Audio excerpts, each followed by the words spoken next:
వీధి కుక్కలకు సంబంధించి కీలకమైనటువంటి పరిణామాలే చోటు చేసుకున్నాయి. ఇప్పటిదాకా ధర్మస్థల విషయంలో ఎవరైతే రెచ్చిపోయి నెగిటివ్ కామెంట్స్ చేశారో వాళ్ళు అర్జెంటుగా తమ రూట్ మార్చేశారు. ఏంటయ్యా వీళ్ళు కొత్తగా తీసుకొచ్చినటువంటి పాయింట్ అంటే కాలభైరవుడు స్వరూపం అంటారు, అట్లాంటి కుక్కల్ని చంపేయమని ఎట్లా అంటారు అన్నట్టు. కుక్కల్ని చంపమని ఎవరన్నారు? వీధి కుక్కల వలన ప్రజలు చచ్చిపోతున్నారు.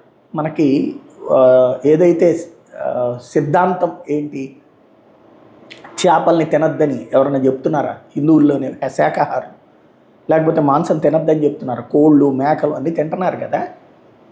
అదే సమయంలో వాళ్ళు తినరు అంతే. అదే టైపులో ఇక్కడ కూడా వీధి కుక్క అనేటటువంటి దానిపైన చేసుకుంటే ప్రాబ్లం ఏం లేదు. కానీ సామాన్య ప్రజల్ని ప్రాణాలు తీస్తుంది. ప్రజల ప్రాణాలు ముఖ్యమా, కుక్క ప్రాణాలు ముఖ్యమా అన్నప్పుడు ప్రజల ప్రాణాలు ముఖ్యమవుతుంది.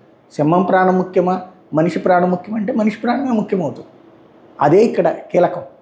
ఆటవిక ధర్మంలోనూ న్యాయం అదే. ఆ న్యాయమే ఇక్కడ చెప్తున్నటువంటి. ఇంకోటి, ఎవరైతే ఈ శోకాండాలు పెట్టేటటువంటి వాళ్ళు అర్జెంటుగా ఇప్పటిదాకా ధర్మస్థల తీసుకొస్తారు, మార్వాడీలు తీసుకొస్తారు, ఇప్పుడు అర్జెంటుగా వీళ్ళకి హిందుత్వం కావాల్సి వచ్చింది. అదే విచిత్రం.